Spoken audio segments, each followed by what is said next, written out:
Good evening and welcome to this session. Today we have an extremely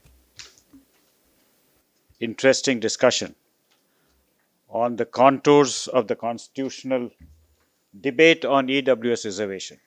So before we start, I must say that I was pretty much involved with the rollout of the EWS reservation when it first came out. Probably the first few orders in the government were issued by me when I was in Delhi. So it's a topic which is very close to my heart. I am happy to welcome our distinguished panelists of the day, Sri Venkatraman. As most of you know, he is a senior advocate and the ASG for India in New Delhi. He is a noted jurist in taxation and commercial law and one of the most sought after counsels. Sri Venkatraman is one of the youngest advocates to be designated as a senior advocate in the year 2006 at an early age of 39. With an unblemished career of more than 31 years of professional practice before the Honorable Supreme Court, 23 high courts, including the chartered high courts of Bombay, Delhi, Calcutta, and Madras, and the principal and circuit benches of the high courts of the other states, Mr. Venkatraman's sphere of expertise and knowledge spans over indirect taxes, direct taxes, international taxation, constitutional law, regulatory laws, including TRAI, competition law, gas, and electricity matters. His proficiency in public law received accolades in the Honorable Supreme Court in the Sabarimala case, wherein the Constitution Bench was pleased to refer the case to a bench of 9 judges. Mr. Venkatraman also frequently addresses law students of the most prestigious law colleges of India on various issues concerning the nation, nationality, ethos, values, and legal issues connected to it. Welcome, Mr. Venkatraman. We also have on the panel Professor Anup Surendranath, Professor of Law. Professor Anup teaches criminal law, constitutional law, and legal methods and is the Executive Director of Project 39A, a criminal justice program at the university. Additionally, he holds the S.K. Malik Chair Professorship on Access to Justice at NLU Delhi and is also on the Advisory Council of the Bonavero Institute of Human Rights, University of Oxford. Professor Surendranath was invited by the Chief Justice of India, R.M. Lodha, in April 2014 to serve as the Deputy Registrar Research in the Supreme Court of India and served in that position until July 2015. At Project 39A, Professor Surendranath leads a team of nearly 60 full-time program and administrative staff across 3 offices in Delhi, Pune, and Nagpur. As a criminal justice program, Project 39A works on issues of forensics, mental health and criminal justice, sentencing, torture prevention and accountability, and legal aid. It also provides extensive pro bono legal representation to prisoners sentenced to death across the country and also provides legal aid to under trial prisoners in Pune and Nagpur central prisons. His foray into India's criminal justice system began with the Death Penalty Research Project in 2013-16, and the resultant Death Penalty India report in May 2016 is of particular significance. It is the first ever empirical work on the administration of the death penalty in India. Welcome, Professor. Thank you. Sumant Raman, most of you are very familiar with. He is a policy and analyst and a political commentator. He is a television anchor, a sports commentator, and political analyst. He was the host of BSNL Sports Quiz on Doordarshan Podigai TV channel. And Dr. Raman holds a diploma in child health, and that is how I first met him as a doctor. And an MD in general medicine. He also holds a diploma in computer applications. Dr. Raman's BSNL Sports Quiz is in the Limca Book of Records for being the longest running weekly quiz show on Indian television. Previously, he was the anchor of All Out for No Loss on Star Vijay. He is a sports commentator. Apart from sports, he also does live coverage of current affairs.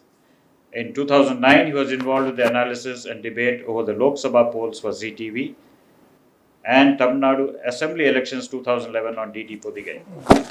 He frequents as a political analyst and guest speaker for Headlines Today, NewsX, Republic, and Times Now. He is also a documentary filmmaker. He has made television documentaries, including Power of the Ballot in 1996, for which he won a national award for Best Anchor awarded by the UGC. So he is also a regular contributor to the print media, and his works appear in the Economic Times, India Today, and the Hindu. Welcome, Dr. Sumant, and Thank you. I now hand it over to you to carry forward the proceedings. Thank you. Thank you, sir, and good evening to all of you. It's indeed a privilege to be able to have such a distinguished panel of those who are going to be speaking on this particular topic. So, a very special welcome to both Mr. Venkatraman and Professor Anup. I think we are not wanting to make this a very, very technical session. And one of the first things that I was discussing with them was how can we make this fairly complex topic put it across in a simple way so that everybody could potentially understand.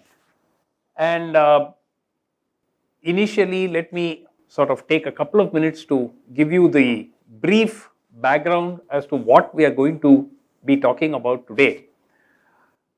Economically weaker sections of society, the theory of them requiring some kind of benefit has been around for quite some time. And for well over 20 years almost, there have been various discussions about some sort of support for the economically weaker sections, whether it be in the form of reservation or otherwise.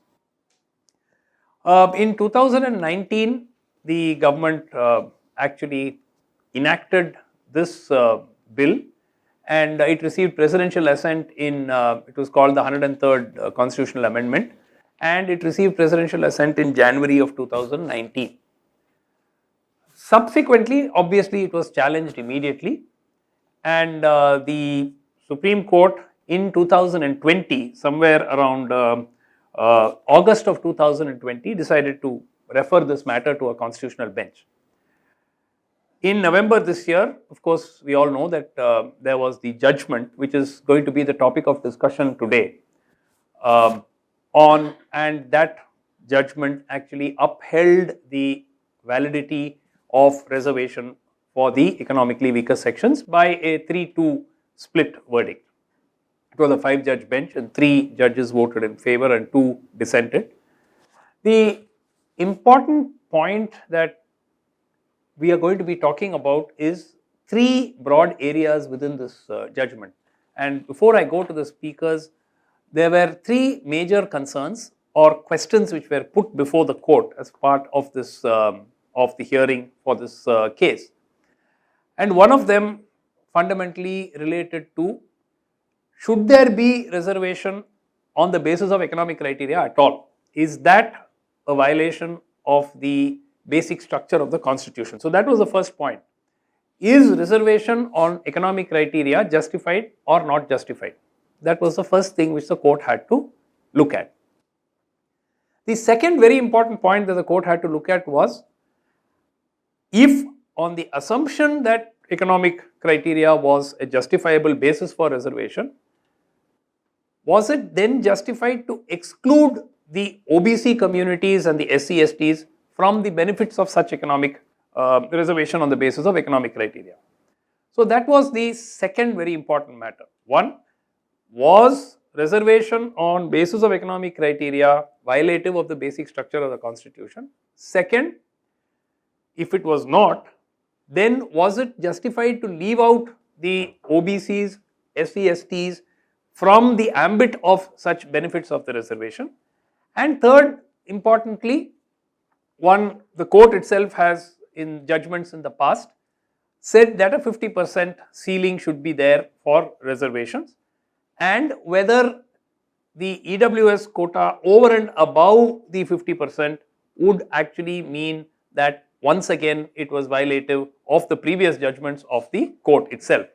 So these were the 3 main issues which needed to be sort of adjudicated on, and this is where the judgment actually gave specific opinions. The judges differed, but all 5 of them sort of upheld the principle that economic criteria, offering reservation on the basis of economic criteria was not violative of the basic principles, basic structure of the constitution.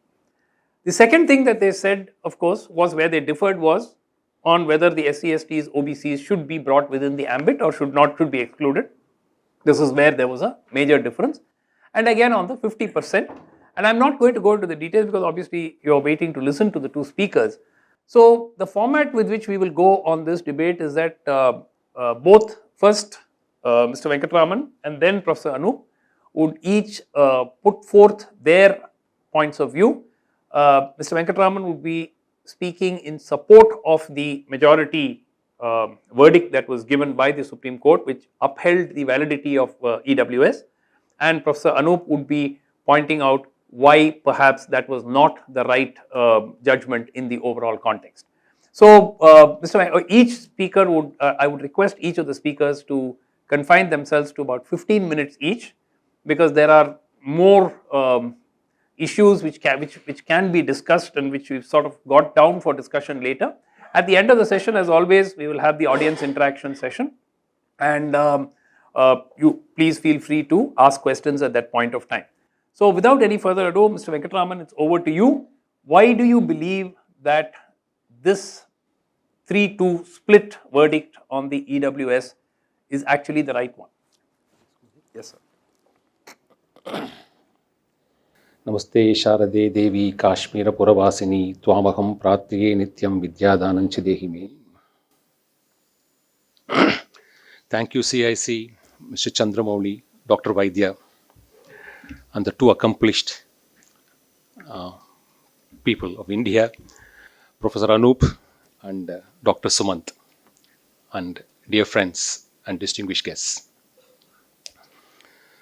This has something to do with reservation.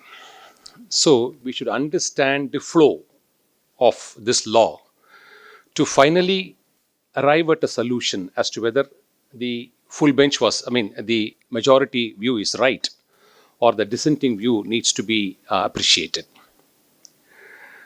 Historically, reservation was based on stigmatization and oppression. That's how reservation was introduced into India.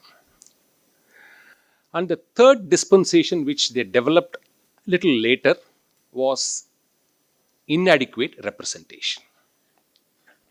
So oppression, inadequate representation, stigmatization resulted in three vertical silos: scheduled castes to the extent of 15%, scheduled tribes to the extent of 7.5%, and inadequate representation in employment resulting in about 27% identified as the OBCs, put together as 49.5%.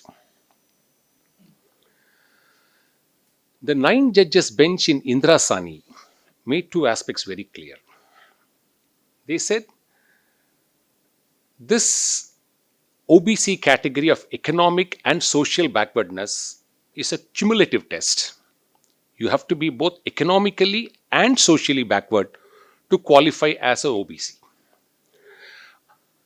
Indirectly accepting the fact, which we'll also be developing a little later, that economic criteria got subsumed into a larger picture of a social stigmatization or a social prevention in getting adequate representation. So 9 judges had this point.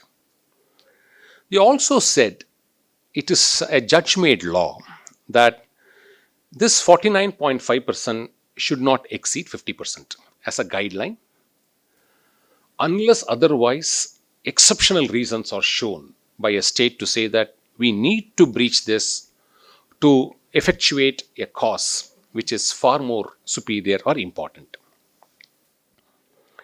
So the first question we need to know before we appreciate the majority view is there a restriction or bar in the Constitution or the judgments which has been delivered at various points of time? Is there a limitation or a restriction saying that reservation under the Constitution is restricted only to these 3 categories?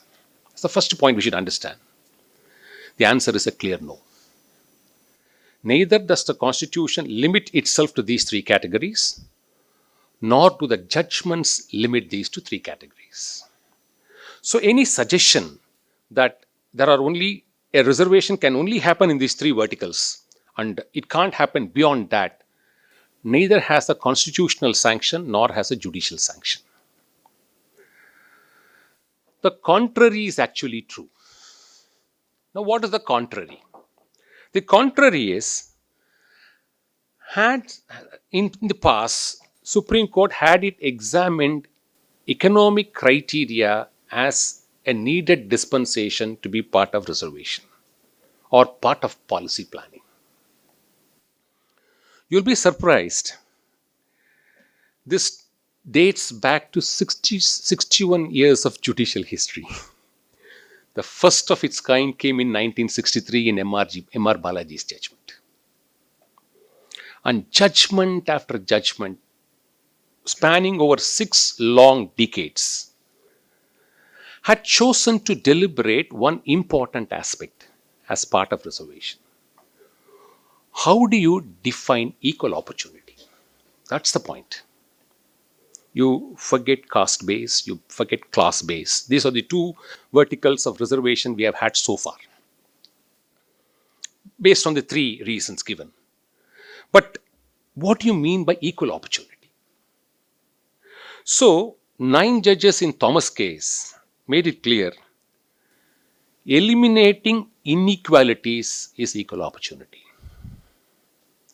Any form of inequality. Removing handicap towards progress is equal opportunity.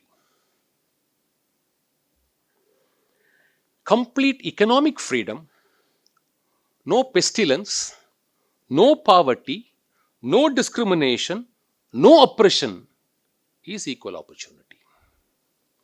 So it's not mere discrimination or mere oppression. And this judgment is 50 years old. It is 1976. So it traveled beyond. It said poverty could be a reason, not just only stigmatization or oppression. Now come to Vasant Kumar, 85 judgment. It says equal opportunity is rooting out inequalities of any form. That's the broad canvas which Constitutional Bench held in Vasant Kumar. Why do they say so? They give 2 reasons. They say if you broad base the idea of rooting out, it will eventually destruct caste structure, which is a big barrier in preventing us to be becoming totally secular. This is a view of 5 judges. Unless you dismantle caste structure, you are not going to attain a 100% secular India, is the view of 5 judges. And they also caution 2 things. Reservation is not a permanent feature and requires periodical review. Then it traveled in 2008 into Ashok Kumar, wherein they said, if you don't do this periodical review, then India, through a constitutional process, will end up as a caste-divided society. This is the caution 5 judges have delivered in Ashok Kumar's case. In Dalmia's case, it says, anything which pushes people backward in terms of economic value needs to be handled and rooted out. Which pushes people backward. That's the criteria. Oppression is gone. We have all grown far beyond that over a period of 50, 60 years. Ram Singh, it catalogs the factors of backwardness. And what are they? Social, cultural, educational, economic, and even political. So educational backwardness is something conceived in 2015, before all this law came to be passed in 2019. And of course, M.R. Balaji, which is 1963 Supreme Court, makes 2 things very clear. Social backwardness resulting out of poverty is very large extent. And class of citizens who are deplorably poor automatically become socially backward. 63 judgment. And finally, in Glenrock, which is a 2010 judgment, they gave the key to open and discover how to unravel and move forward in ensuring that we march beyond these three clusters. They coined this concept of, if you want to achieve an egalitarian society, then start working on your directive principles. So, judgment after judgment, over a period of 70 years, had brought out a fine important principle, namely, go to the triggering the trinity. We call it in legal parlance as the triggering the trinity. What do you mean by triggering the trinity? Preamble, which defines justice to include economic justice. Then part 3, which talks about the equality. And more essentially, part 4, which deals with economic justice. So, 70 years of judicial precedents have been repeatedly highlighting that alleviation of poverty or social backwardness of lack of education leads also to social suppression and needs to be therefore handled. So the answer is to the contrary. Is there a restriction or a prohibition? No. Is there a judicial pronouncement promoting this? Yes. Now the question is, having given us a concept of marching towards an egalitarian society, how do we do that? Is the question. Where judgments have recommended, see, we have been in an era in our constitution of calling our constitution as reformative in nature. But last 10, 12 years, you see, judgment after judgment by the constitutional bench repeatedly says we are now moving towards transformatory constitution. So what is this transformatory? Because especially in individual rights, of course, many of which requires a lot of debate, but not today or not the topic today. So transformatory constitution is a process. What is that which is contemplated in this reservation? Courts have supported and expressed a view of concern. Reservation today is confined to the doctrine of political democracy. And where we need to move towards is from political democracy to economic democracy. Unless we move to economic democracy, we can't achieve the status of being an egalitarian society. We will fall short of the requirement of being an egalitarian society. And how do they give the foundation? In 1997 judgment in Ahmedabad Municipal, economic democracy is removing the inequalities in income and in opportunities. That's what the Supreme Court says. And in the PUCL case, poverty breaks one back and saps their moral fiber, denying them economic justice. The United Nations Committee on Economic and Social Changes have said, what can poverty lead one into? It leads into a vicious circle of what? Powerlessness, stigmatization, discrimination, and material depression. UN General Assembly in 2015 carved out a 17-point goal as sustainable development by 2013. And the highest, the first topmost being is poverty alleviation, root out poverty. So, in this background, one, the 1963 judgment, and the second, the 9th judgment in Indira Sani, what do they say? M.R. Balaji, 61 years back, has said this. Unless education and economic interest of weaker sections are promoted quickly and liberally, economic equality will not be attained. And Indira Sani says, backwardness is such, this is by Justice Ratnavel Pandian, backwardness is a wide term and it includes social, economic, political and educational. 9 judges. So, we are now into a format where A, constitution or judicial pronouncements do not restrict. B, judicial judgments promote it, saying that you have to reach to economic justice, only then you will reach an egalitarian society. And 3, the basis is through a constitutional process of transforming a political democracy into an economic democracy. Now, if this structure is understood, then now let us examine the 3 challenges which Dr. Sumant highlighted. These were the 3 challenges before the Supreme Court when this law was brought. The first challenge was, does it offend basic structure? Now, what do you mean by basic structure? See, we are in a world of illusion, says Advaita. But nevertheless, there is still this world operates on basic structure. Sun always rises only in the east. It doesn't choose to rise it one day on the west as a change. So, in spite of constitution being dynamic, of course, if you factor the eclipse of sun to kill Jayadratha, it's not basic structure. It doesn't corrode the basic structure. So, now, if you now measure this, within this dynamic progression or transformation which we make, the constitution has to be still stable. In your dynamism, you can't change the constitution itself. So basic structure is something which is acceptable. Whether it is right or wrong, 13.7.6, we'll debate it some other time. So there is a basic structure today, which is the law, which binds all of us. So whether this reservation of economic backwardness corrodes and interferes with basic structure, that was first challenge. The answer is very, very simple. In fact, put it so eloquently by Justice Pardiwala, one of the 3 who authored the majority opinion, very clearly says, look here, equality code is a basic structure. Article 14, 15, 16, 17, 18, equality, what they call it as the equality code, is basic structure. That's the end.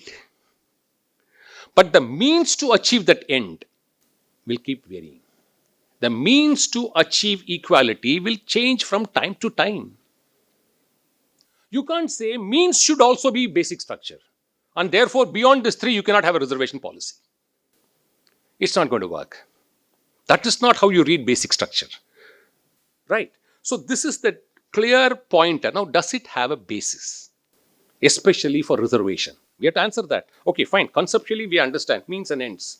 But does it have a basis for reservation? We'll give you the basis. The judgment gives the basis. It quotes the very statement of the founding father of the Constitution, Dr. Ambedkar, who piloted this concept by saying this should be only for a period of 10 years. So, it can't be part of basic structure. In something is only, because you can't say the Constitution can live only, Constitution can expand itself within 10 years. No. It's a living document. So, 10-year time limit was something prescribed by the founders. And even the dissenting judgment of Justice, it's a 5-0 on this point. Justice Butt also agrees that this should only be temporary. Reservation should only be temporary. It can't be a permanent feature. And more importantly, 3, they say reservation is not a vested right for it to become a basic structure. And 2 judgments very clearly say that the need to continue should always be reviewed. And if people have moved up, we should be courageous enough to take them out of the list. Judgment says this. All this is from the judgments. Nothing is our own philosophy.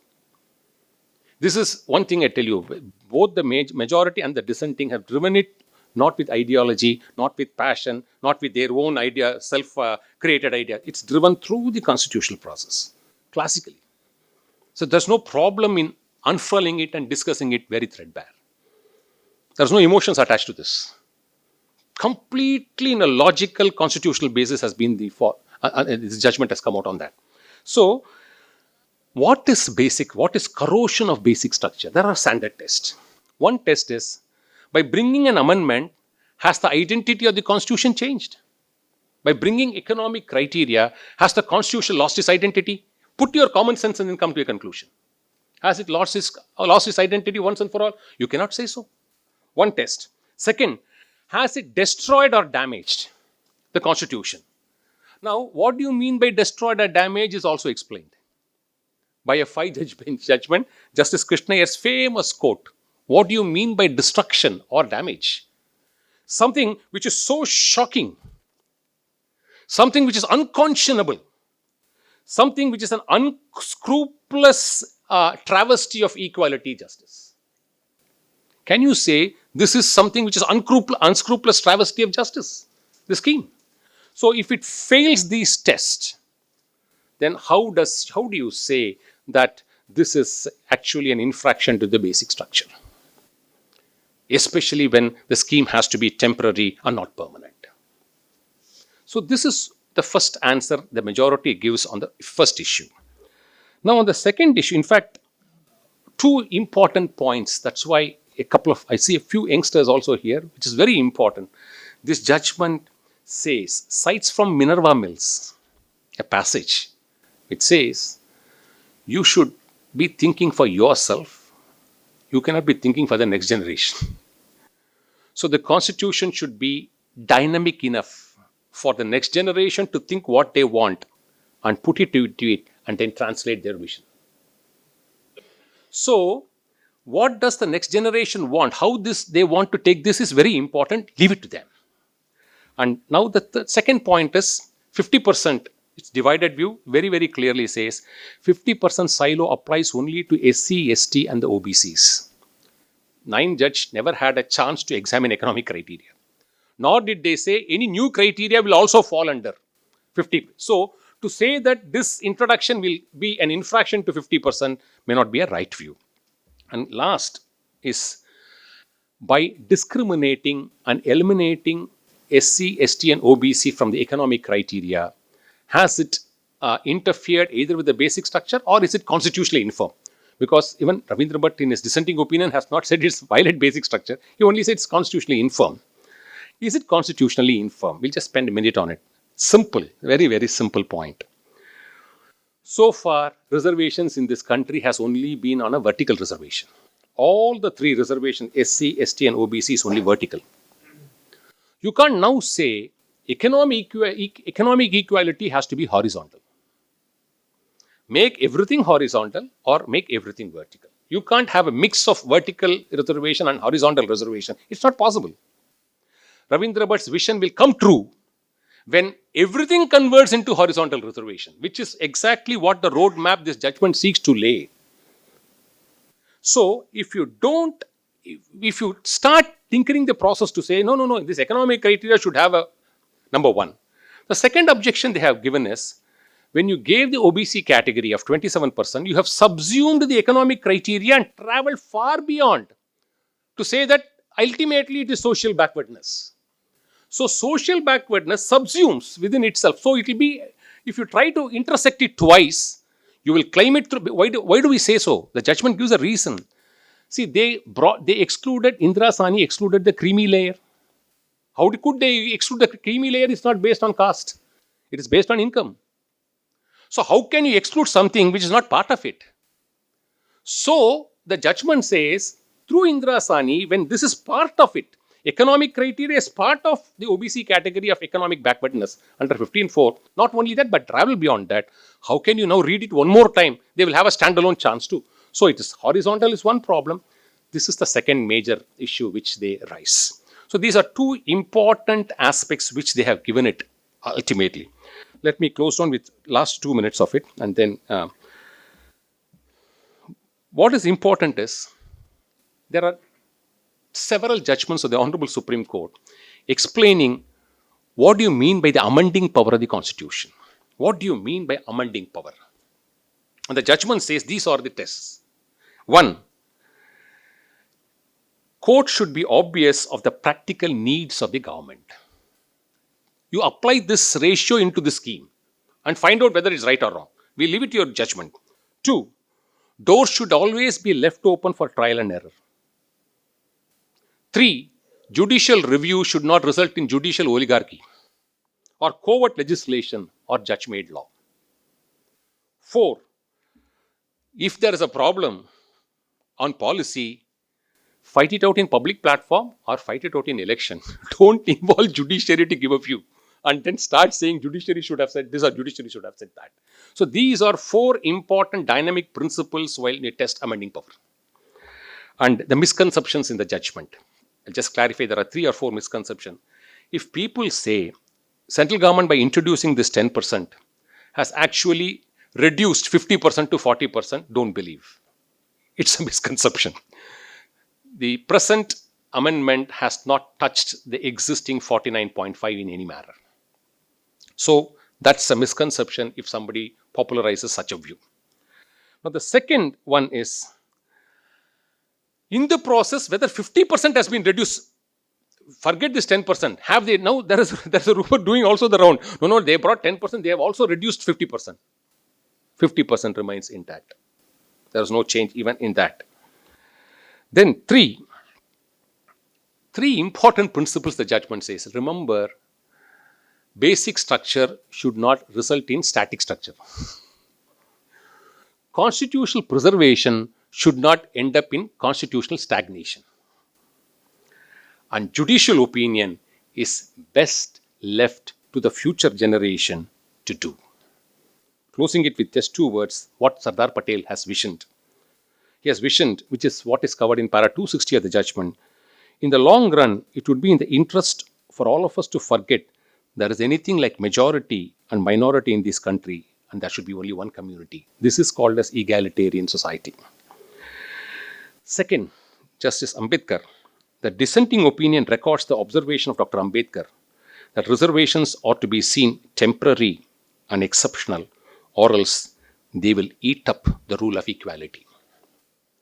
And 3, 70 years of judicial opinion of various majority judgments envisions towards the ideal of an egalitarian, casteless, and a classless society. This judgment is a strong foundation for the future generation to decide. Today, government has not done anything on the 50%. Government has not done anything to prejudice the rights which have been embedded so far. What has to calibrate in future, whether the 50 should become 100 or 10 should become 20 or horizontal should become vertical or vertical should become horizontal, is left just to the future generations. Thank you so much for the opportunity.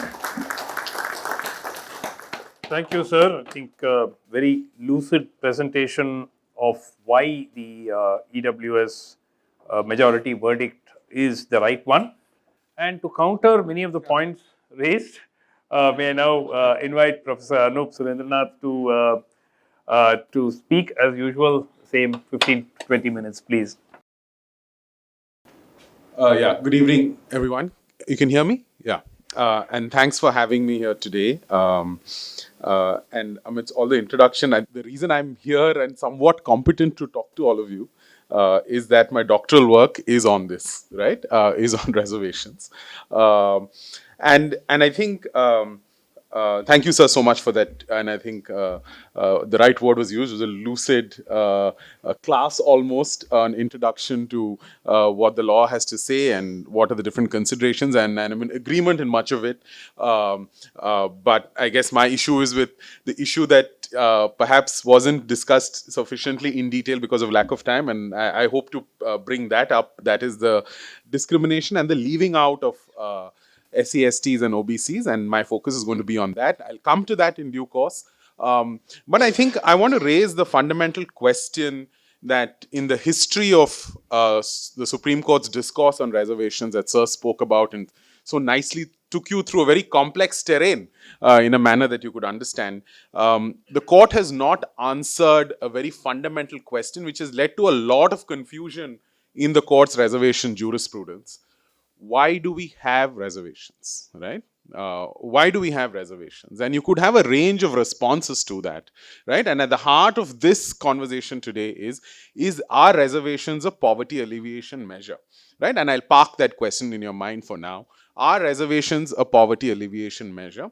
And you could have a different answer to that from a policy perspective, and you could have a very different answer to that from the basic structure doctrine perspective, which is what the court is concerned with, right? So I'll park that.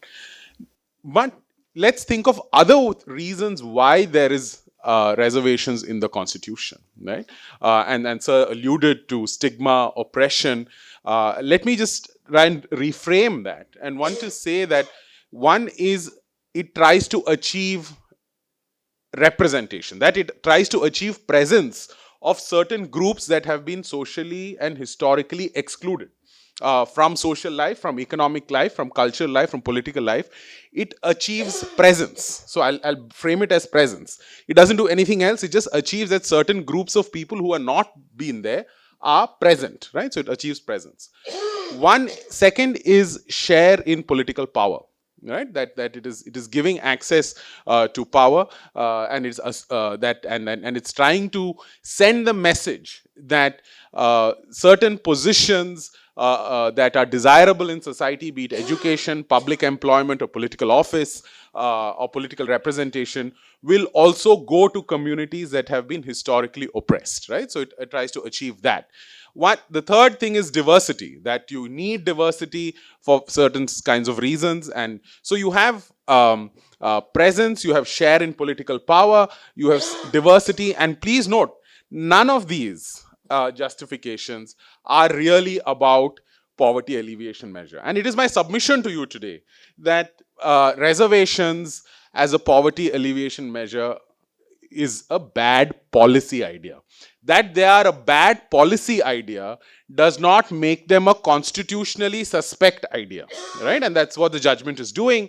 It's saying that it could very well, and I'm taking that position, right? My own position is that I agree with Sir that reservations based on economic criteria do pass the basic structure test, right?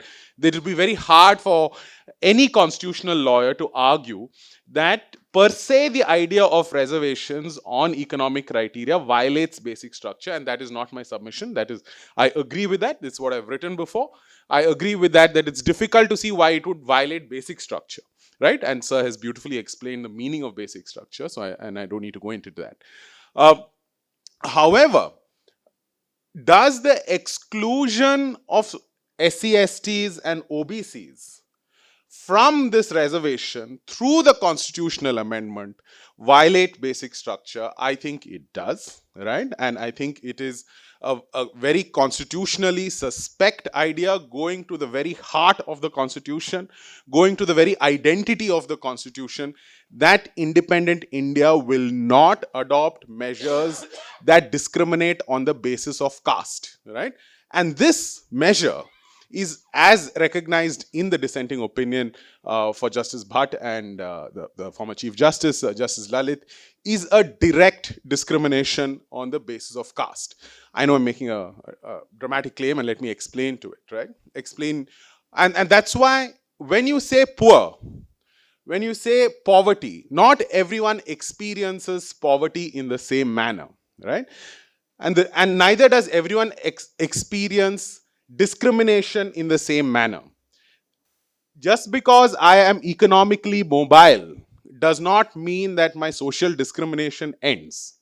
A perfect example of that is a rich woman. Let's say in corporate India, right?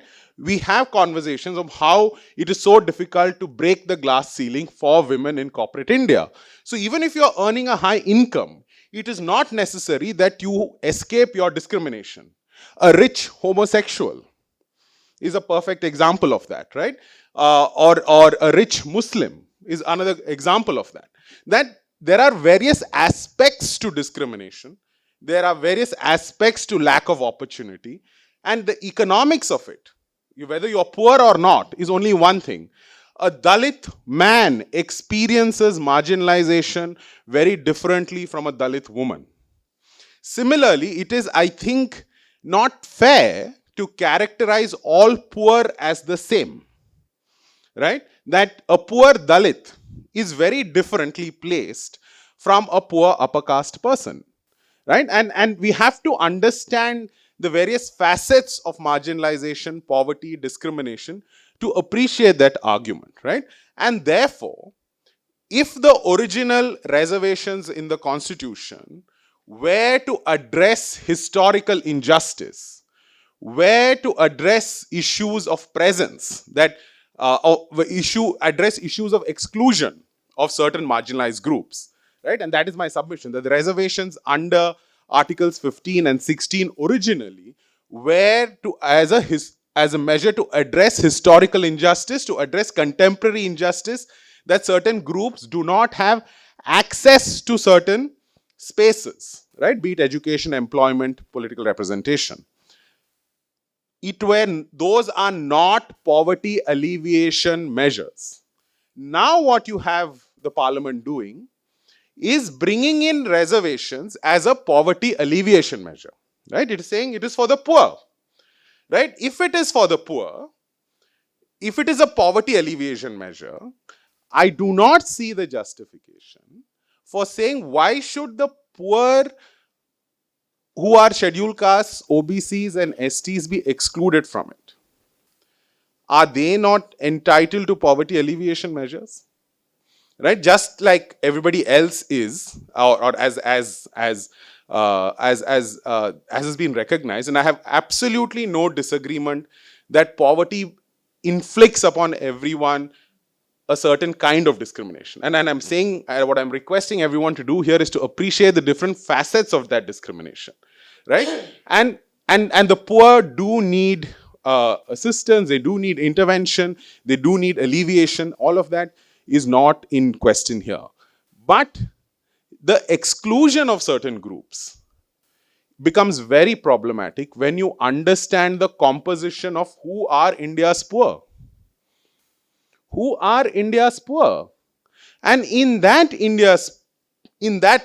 whatever conception and either which way you slice and dice it, across criteria of wealth, of ownership, of education, of employment, of health, any which indices that you take of poverty, human development index, whatever, any data that you look at, there is a disproportionate presence of these socially marginalized groups amongst India's poor.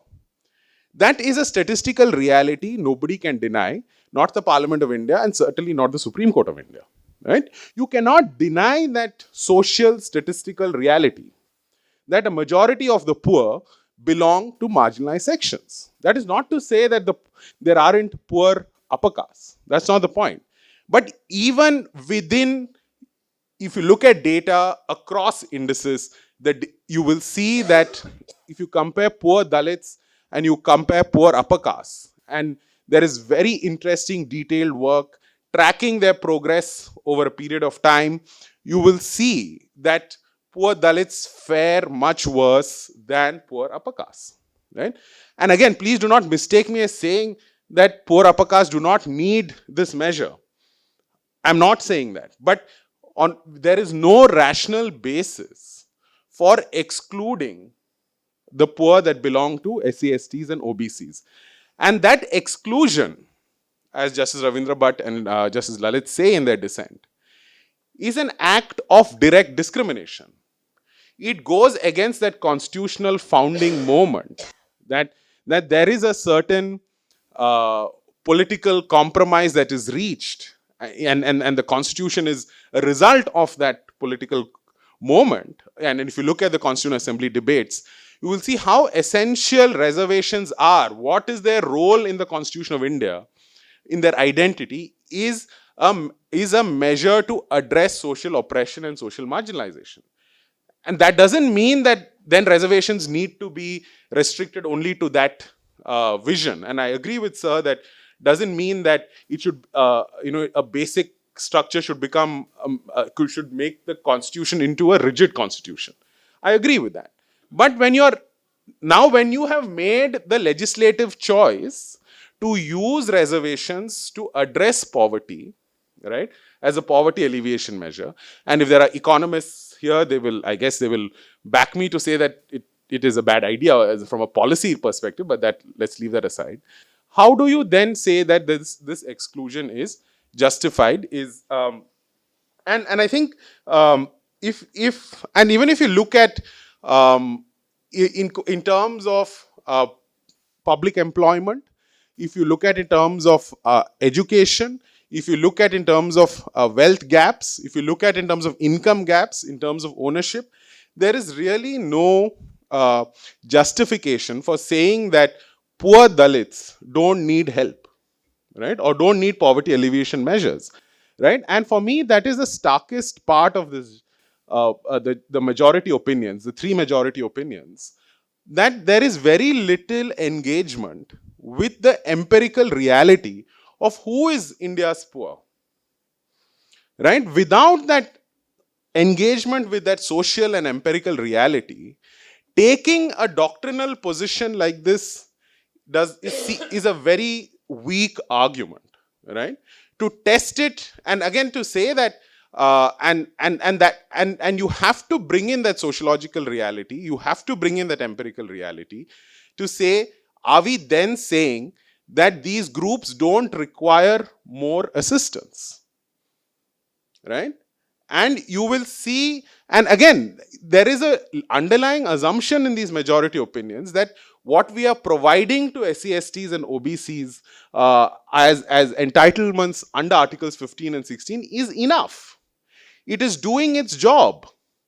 But what really confounded me in the judgment is that that stands against a wave of economic data that is not happening. The gap is widening. Yes, has the situation improved? Sure. For sure, for all groups, the situation has improved if you compare it to 1950. But are we on the cusp of solving caste as a issue of social discrimination? We are absolutely not. We'd be kidding ourselves to say that we are somehow solving the problem, right? And again, I connected back to the argument that poverty is multidimensional, right? Poverty is not unidimensional. Poverty has issues of caste, it has issues of gender, it has issues of sexuality, it has issues of religion, right? And poverty in that multidimensional sense cannot just be that we can account for poverty just by accounting for income, right? What this then necessarily translates into is that you now have reservations for a certain section of society, right? And you have excluded everybody else on the basis of caste, right? You have excluded everybody else on the basis of caste, and that is what is constitutionally problematic. The second issue that I want to talk about, right, is of the income limit of 8 lakhs. Are the poor a group? Are the poor a group? What identifies the poor as a group? Can you say that everybody under 8 lakhs per annum forms a group? How do you say that? The data on this is, if you put 8 lakhs as the limit, right, for upper caste, nearly 98% of households meet that. They will be covered by this reservation. About 99% of Dalit households come under that 8 lakh limit. So what are you reserving for? The only people that you're excluding by this 8 lakh limit is about 1% of society. Right? You're excluding, the moment you put the 8 lakh limit, right, you are bringing in, and I'm not making this data up. If you look at how many households in India are below 8 lakhs, it is a highly disproportionate number of about 97 to 98%. Right? Now then, who are we reserving for? What sense does it make to have a reservation that is applicable to over 90% of your population? And within that, you are excluding, who are you excluding? You are excluding only SCSTs and OBCs, right? Now, in terms of in terms of, let's look at this 8 lakh figure. Where else do we do something similar? Right? Where else do we do something similar? Where economic criteria is used as a basis of qualification? Right to Education Act. Right? What is the qualification under Right to Education Act economically? It's roughly about 1 lakh or 1.5 lakh, whatever it is, right? So, it's a much fairer indicator. So, for me, this economically weaker section reservation is not economically weaker section reservation. Because there is comparatively, there is no way that all people under 8 lakhs per annum form a group. It is not EWS reservation. Yes, it is some reservation. I think we're better off calling it under 8 lakh per annum reservation. Right? That is its fair characterization. Because there is nothing that is common between from 1 lakh per annum to, they are not a group. Right? And therefore, so while I feel that constitutionally it is okay, you can have economic criteria based reservations. Its exclusion of certain caste groups is problematic, right? Two, the manner in which it is implemented now, again, that is not part of the judgment, that is not part of, but I'm saying look at what is happening, right? For what is this amendment being used? This amendment is being used using the 8 lakh ceiling, right? And that 8 lakh ceiling just makes no sense, right?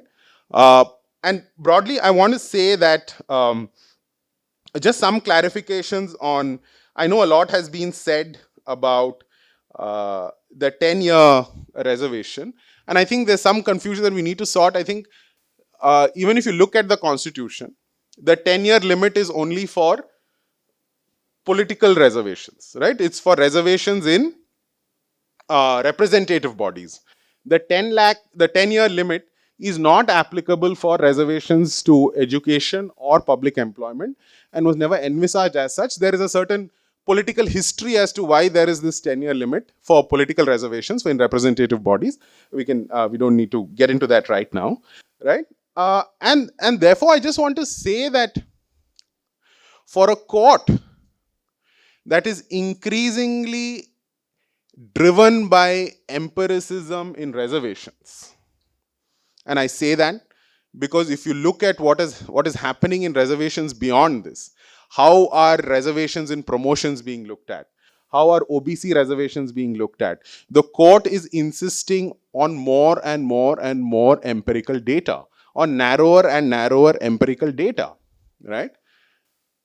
For a court like that, to have completely ignored the sociological reality of who are India's poor, right, comes across as a little odd. And I think I'm a strong believer that it is a court that does empiricism rather poorly, right?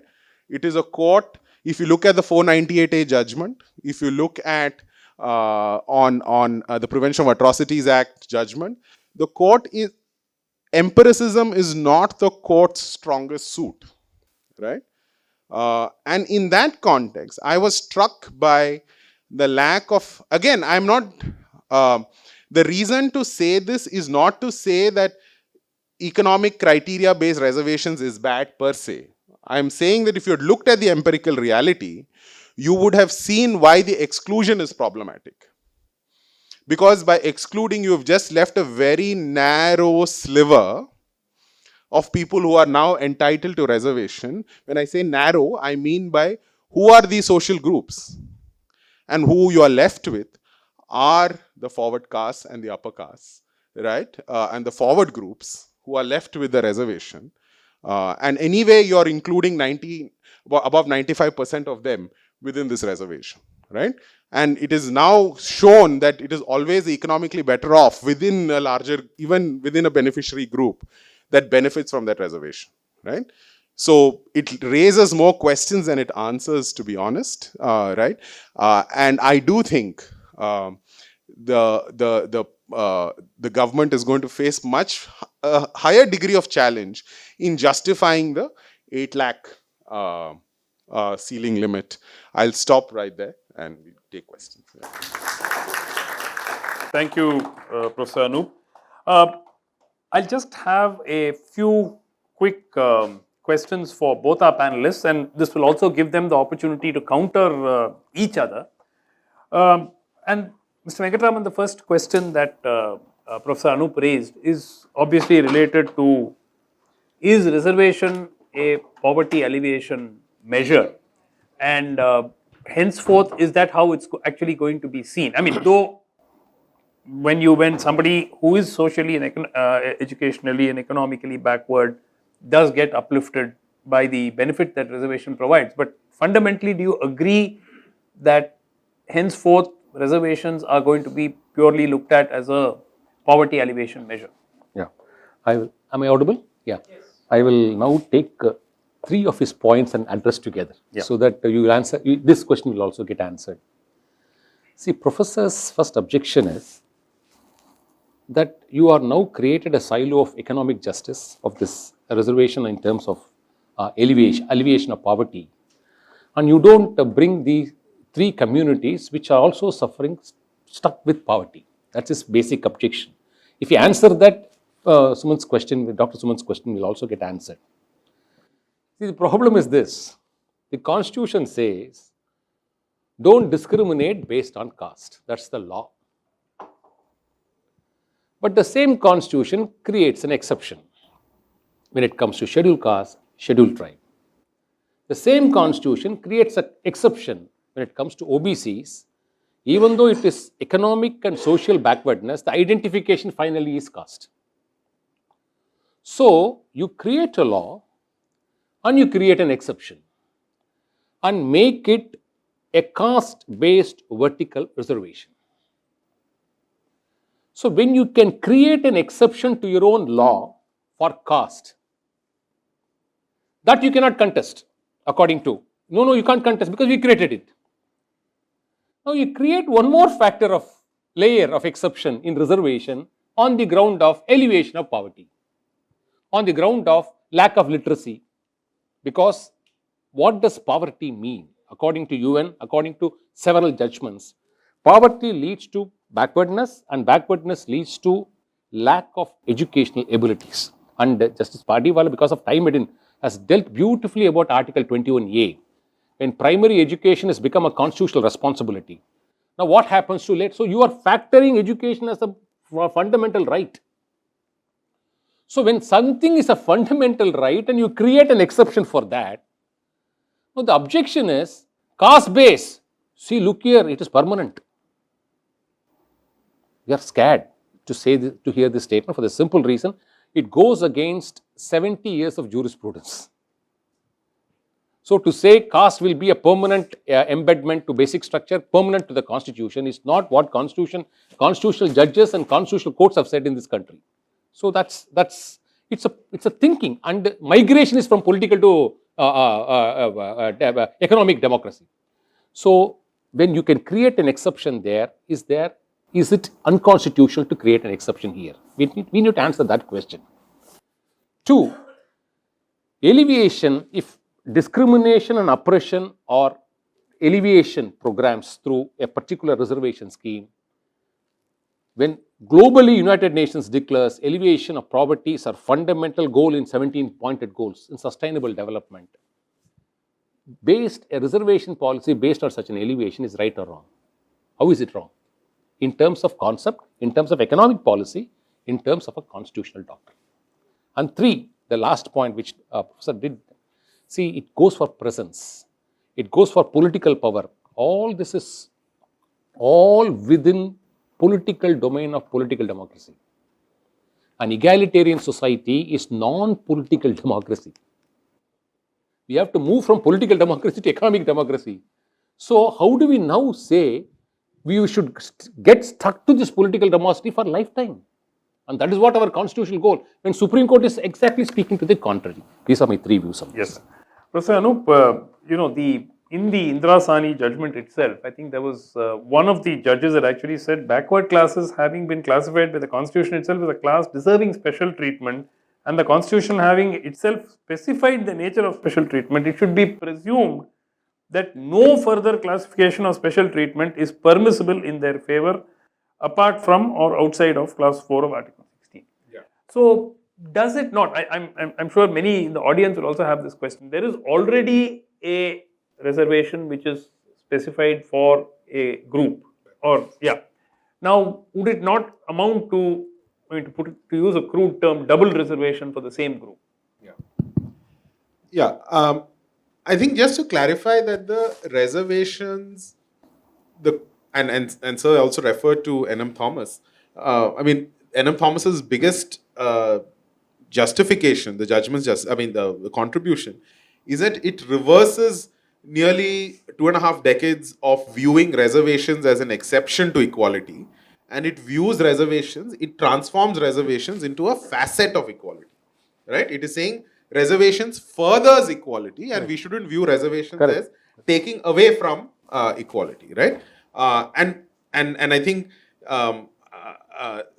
there are certain problematic aspects to the three opinions which really don't engage with N.M. Thomas in that factor, and their comments on the future of reservations is something that I hope we can discuss.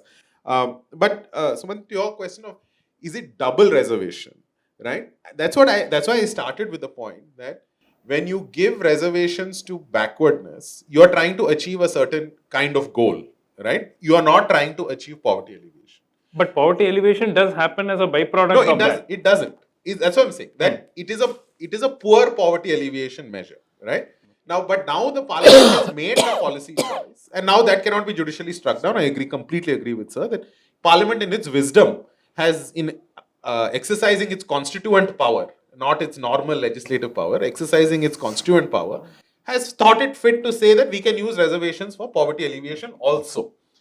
Now, in that context, to say that these groups don't deserve this poverty alleviation measure because we have given them reservation to address historical oppression and their lack of participation in contemporary society.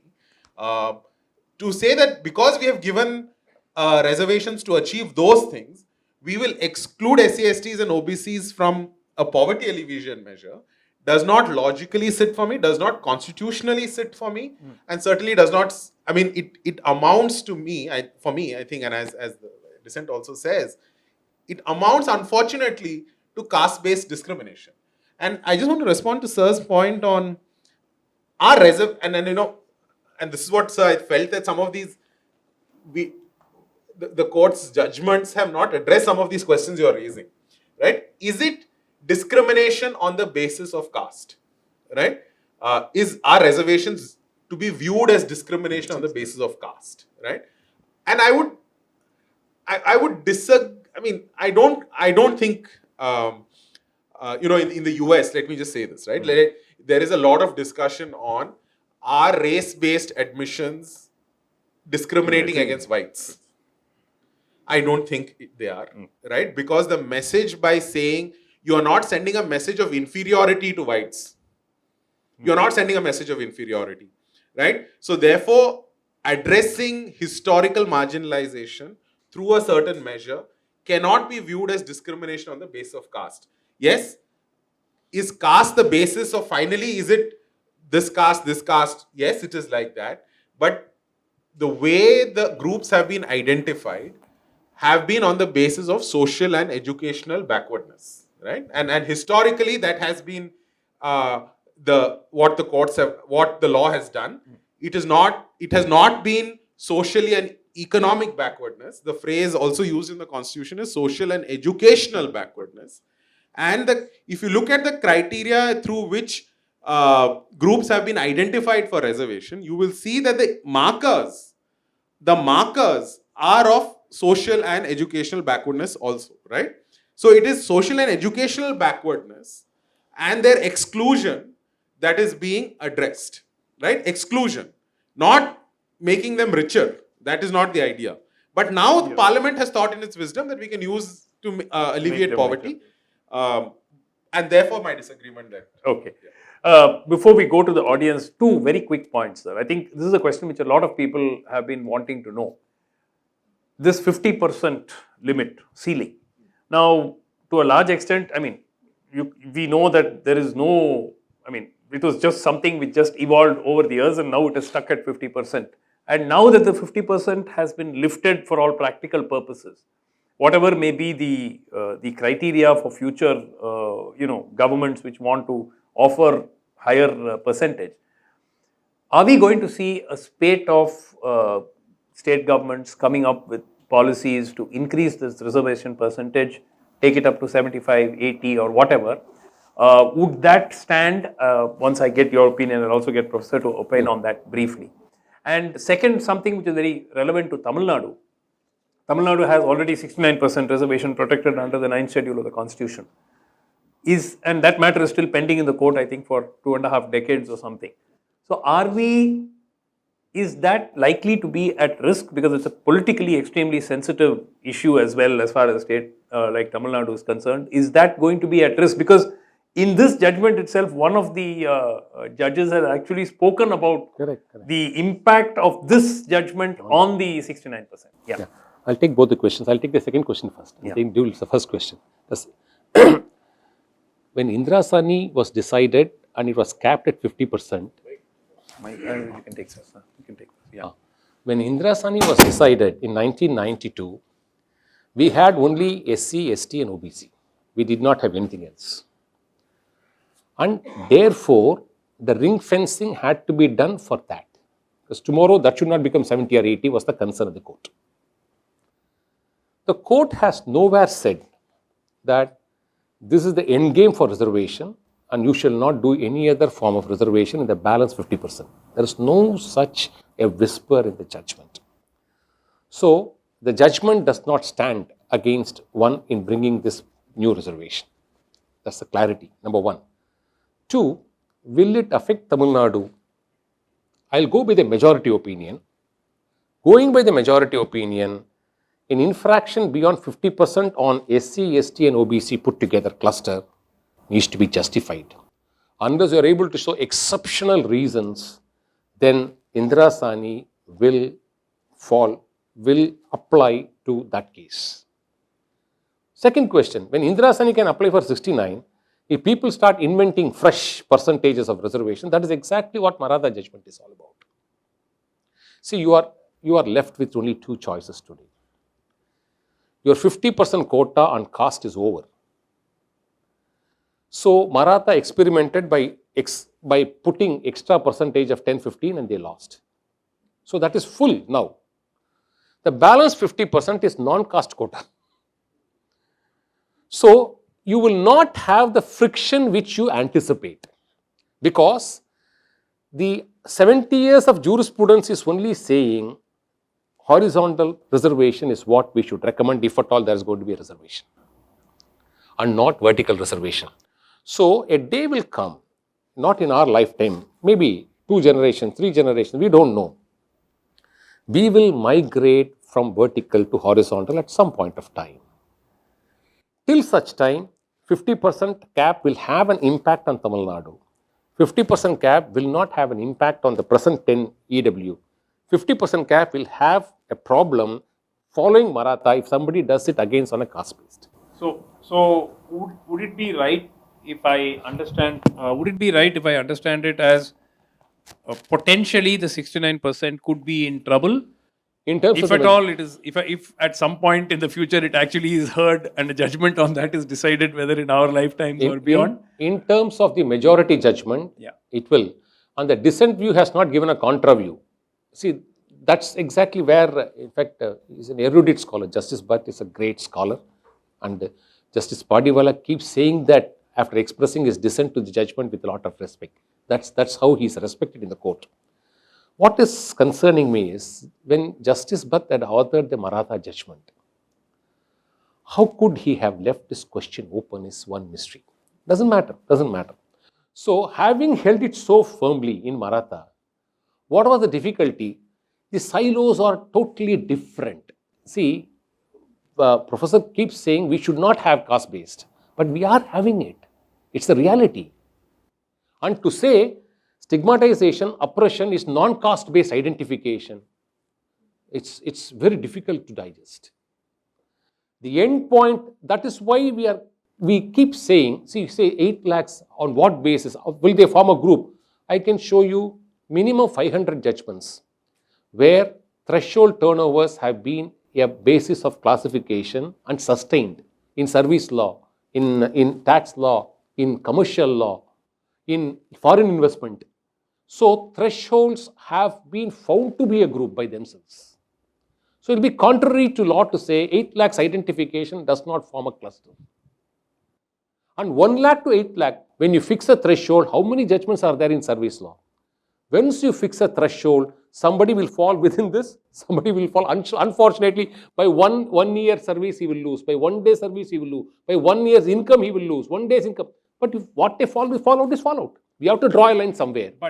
But would you, as Professor Anup says, and on this particular issue, I tend to agree with him, that would it be fair to say that a person who's at the 1 lakh end of the spectrum can be considered equal in terms of economic criteria, or in terms of the backwardness vis-a-vis the person who's earning the 8 lakh end of the spectrum? Simple. You are attacking it from discrimination. See the judgment of 70 years on discrimination. When you create a class, you will have variation within the class. There can never be a scientific, some 1,000 judgments, not 100. I can give you 1,000 judgments of laid down by Supreme Court. So thresholds, see, for example, you give an exemption for 1.5 crores. Can you say 1 lakh crore turnover, 10 lakh crore turnover? Yeah. When you peg. Is it being reviewed? I read an article which said this year there was likely, 23, the ceiling is likely to be lowered. Yeah, I will answer it that way. See, we are deciding the policy today as a talk, but any procedural 8 lakhs should become 25 lakhs or 8 lakhs should become 3 lakhs. All this by effects, by sheer application, will one day get calibrated. So we don't have to be, because policy makers have to stay, no? Yeah. So they will finally find a solution to it. We don't have to worry much about it. Last question to Professor Anup before we go to the audience. Professor Anup, would I, from what Mr. Venkatraman said, would I be right in saying that if some state wanted to now go above the 50%, they have to come up with some new criteria of classification which does not include caste, which does not include economic criteria? Would that really be the case? And secondly, do you see states attempting to go down this path now? Yeah. Look, I'm in broad agreement with certain qualifications, with the courts insisting for more rigorous data to demonstrate backwardness, to show that you have to justify reservation, right? I'm okay with that, right? And states should do that, right? And there must be some amount of consistency and the door is left open. And the door is left open in Indrasani that in exceptional circumstances, if that is required, you can go above 50%, provided you have the data and you have the justification, and that's okay. But I'm saying that rigor of empiricism, the court must then adopt across the board. It can't be selective in its rigor of empiricism only when it is adjudicating questions of limiting reservations, right? So empiricism cannot then be, and as I said, I'm completely okay with demanding that empiricism as long as you demand the same rigor of empiricism across judicial review contexts, right? And therefore, can states the answer to your question would depend on if the states feel that the data does not back them. You could see a proliferation of grounds of reservation, right? But I think then it would depend on state to state on that, how that data plays out. Or whether the states even want to get into that exercise of doing a meaningful job of accumulating that data and collecting that data. If they don't, or they feel that it's not going the way they want it to go, I would see that then this kind of creativity with reservations might happen. But I think the door is open that now the door is more open than, let's say, before this judgment, that if you can show circumstances that justify it and you can show data, then yeah, maybe why not? All right. Yeah. Sorry, just one last point. Sorry, I'm so sorry.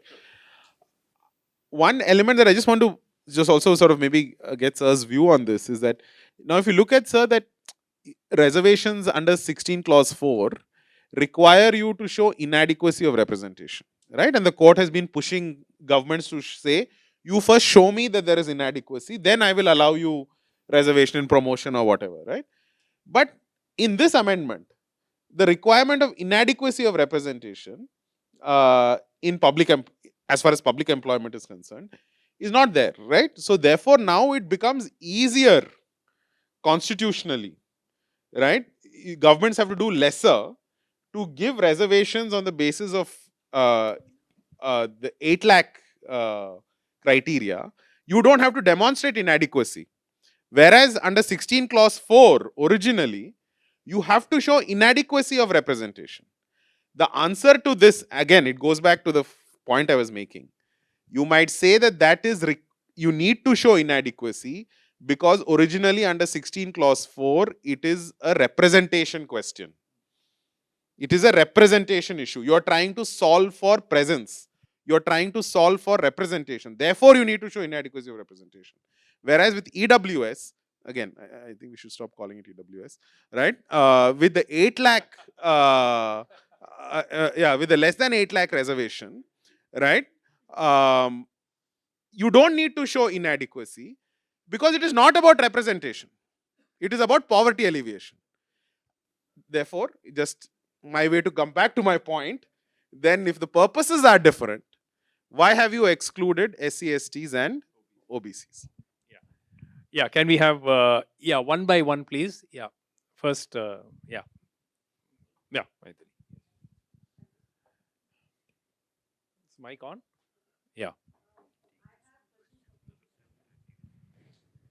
For Anup first, poverty among the upper caste is different and poverty among Dalits is different. That is what you said. Yes.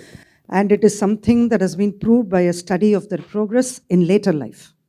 Isn't that what you said? Sorry? It has been proved by how they have fared in later life. Yeah. So, has a similar study ever been conducted to see if all Dalit poor and OBC poor fare equally in later life? That's one. Does not the creamy layer of reservation for the SCs, STs and OBCs recognize that upward economic mobility leads to social mobility and that the poor among them should get better opportunity? Can the state or the government say that it will work for the economic progress of only a few, rather will never work for the poverty alleviation of a few because of historical reasons? Is that possible? My question to Mr. Venkatraman, the court has said, the judiciary has said that the basic structure, doctrine should not remain static, but should evolve. Is this not dangerous, considering our experience with the 42nd Amendment? You want to finish that first? I think the majority has not said you can crack basic structure and make it dynamic. No. Don't keep loading basic structure. See, there are beautiful passages by Justice Padiwala. He says, by using the terminology basic structure, you dump everything into basic structure. Try to avoid that. So if you read it from that perspective, the question may get answered straight away. Let me just come in a circuitous way to answer your question. The most powerful thing I read in 2022, right, and probably also a few years before that, is this. I'm sure many of you might be familiar with this. The Stories of the True by Jay Mohan, right? In that there is a story called 100 Armchairs, right? And I would strongly recommend all of you to read it. It's an incredibly powerful story that goes to the heart of what you're saying. What does mobility solve for? And my point is that economic mobility cannot solve for social discrimination, right? So in that sense, is a Dalit IAS officer different from the Musahar community in Bihar, who might never have an IAS officer? Are they different? Yes. Inter se, are they different? Absolutely. Is the Dalit IAS officer better off than that Dalit Musahar? Absolutely. No questions asked. But does that mean that mobility has solved for social discrimination as external to that group? I don't think so, right? And that is the point here, right? So while we might think of a justification why the creamy layer OBC needs to be excluded vis-a-vis the non-creamy layer OBC, that doesn't mean that just because I've become a creamy layer OBC, now my social discrimination has been solved for, right? It's the same with a Dalit IAS officer is what I would argue, right? So in that sense, we need to think about social discrimination intersecting with economic discrimination, and one mobility, or the economic mobility, does not answer for issues of social mobility, is what I would answer. Yeah. This will actually answer your question. This answer is an answer to your fear. If you start doing this, you will weaken basic structure. That's what Padiwala says. If by making, see, you get a sanction of reservation, use it and climb up, and stick to it, saying my community is still oppressed. I have progressed, and therefore I'll still be called forever. Will be a big threat to basic structure, is what Padiwala says. Yes, sir. My question is, arithmetically, after this judgment, the 50% open competition is reduced to 40%. 50% continues to remain 50, sir. Because my understanding is 49.5% is existing. Now add on 10% EWS, though the balance is available for open competition. The judgment, majority judgment says it is 59.5. It is not 50, 10 minus 50, making it to 40. This is a completely wrong misconception, a very popular misconception. Even in media, everywhere they are saying it. Please don't believe it. It is, the judgment very clearly puts it, it's 59.5 as it stands today. Yes, gentlemen at the back. Judgments can put it, but as an academician, it is 40%. Judgment cannot meddle with the numerical things. Anyway, so one of the judges, Honorable ASG said, one of the Justice Savan said in Indira Sani judgment, it is not a reservation, it is representation. Reservation is only for unrepresented, not for adequately represented. That is the crux of us, Article 16.4. So I got data from IIT. I'm an alumnus of IIT.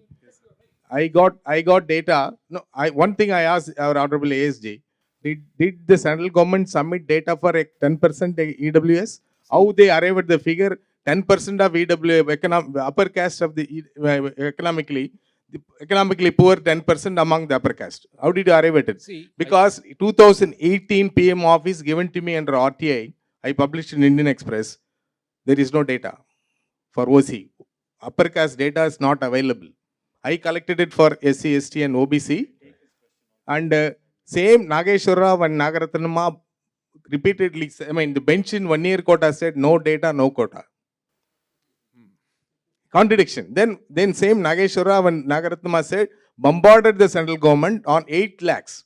Person getting 2,119 rupees per day, how can he be poor? 8 lakhs in Bombay, living in Bombay or Delhi or Chennai, or same as living in village with 8 lakhs. But the constitution bench conveniently avoided it. Yes, sir. Sir, you have a specific question for Okay, one more thing. IIT, I got data. How many BTech students? 650. The parental income is 8 lakhs. IIT gave me 2021. All 650 students' parent income is less than 8 lakhs. Then why do you need 10% addition? Okay. Valid points that have been raised. We'll, since you don't have a specific question, right, sir? Yeah. Okay. I'll go on to the next one. I'm giving. Yeah, you're giving the data point to the points. There's only one line, Yes, only sir. one line Yes, sir. answer. Yes, sir. I think what has not been put before the court in an affidavit and not tested, I don't want to respond as a law officer. No, sir. This I was. want to be very clear. This data collected from me by our MP Wilson. No, all that He is called fine. me from Delhi and I sent it by WhatsApp all the data to No, him. I don't want to respond because as a law officer, I have a duty when you put something like this. What is not stated in an affidavit, not tested in a court, I don't want to respond. Yes, sir. Sir, my question is, Professor, you see, when the vertical reservation like caste has been made, 10-year reservation based on, but it has been based on a scheduled caste which included certain kinds of profession or menial jobs which did not give them an identity in society or representation. And if you go deeply into the empiricity of these jobs and other things, the criteria would automatically be economic. There was an old saying in Tamil, call me 30 but pay me 40. I'm saying somewhere in the early 19th century. So if you do not give credence to economic well-being of the poorest in the caste, what else would be your indices of their becoming actually mobile and horizontal? Yeah. That is one question. So to you, this evolution from vertical to horizontal that you are taking, what kind of an ecosystem do you envisage that this will happen? Not in our lifetime. I consider that. Not in our lifetime. But we have now, if see, everything moves. See, a nation, today what is America? After 350 years, we see America. Blacks were sold. Slavery was abolished through a constitutional amendment, as we have abolished untouchability. So that was America 350 years ago. So democracy is something which is a slow evolution. And we should keep adding value to it. Whatever we can do in our life, we leave it to the next generation to manage. That is all democracy now. Thank you, sir, for the question. I have actually no disagreement that economic mobility is an integral part of achieving the egalitarianism that sir was talking about. I have no disagreement with that. But I'm saying that is not the exclusive indicator for achieving an equal society, right? And because if you look at all data on wealth, participation in the labor force, participation in universities, participation in public employment, who occupies grade A, who occupies grade D, right? You will see that it is an undeniable social reality that the marginalized groups are worse off, significantly worse off than the upper caste, right? So as much as we might say that caste has become increasingly irrelevant or caste is irrelevant, it is not. Caste is very much in our midst. Caste discrimination is in our midst, and the data bears it out, right? When I say discrimination, I don't mean, I think it conjures up notions of untouchability and the more, a sort of caste has also transformed in that sense in contemporary India, and the data shows that exclusion within the poor, within all our institutions, there is a certain structural exclusion that continues to happen, and we are nowhere close to resolving that exclusion on the basis of caste, right? And as long as we are, and what does that mean? And for me, that says that we are nowhere close to solving for social exclusion.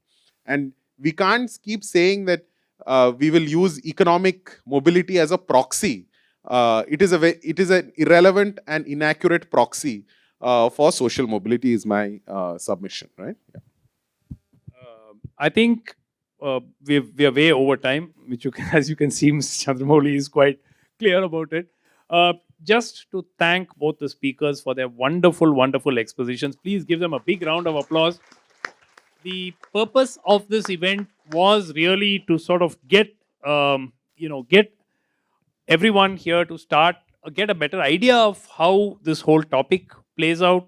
And also, by no means have we seen the end of this particular issue. This is an ongoing problem that is going to need to be addressed by various governments. But I think so many different points of view have emerged, and I think both Mr. Venkatraman and Professor Anup have defended their positions that they have taken exceptionally well. So thank you both of you for being here today. And with that, it's over to Mr. Chandramouli. So it's my For not making it a Times Now issue. So he promised that to us and he has delivered it. Thank you, Doctor. so it's my pleasant. Sophistication. Very, very sophisticated. So this debate is going to go on. We have just touched the iceberg because there is still the Nagraj judgment.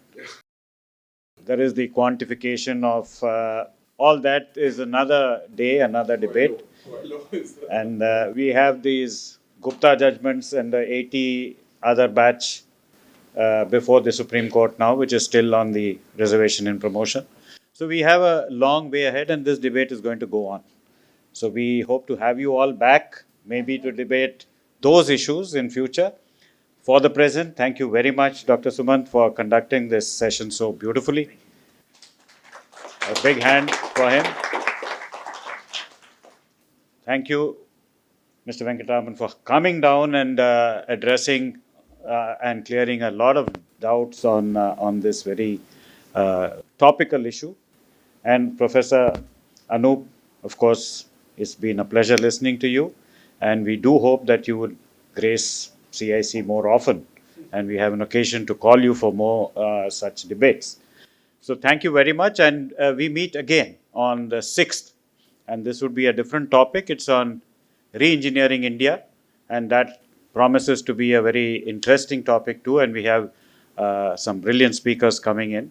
So we hope to see you again next week too, on the 6th. Thank you.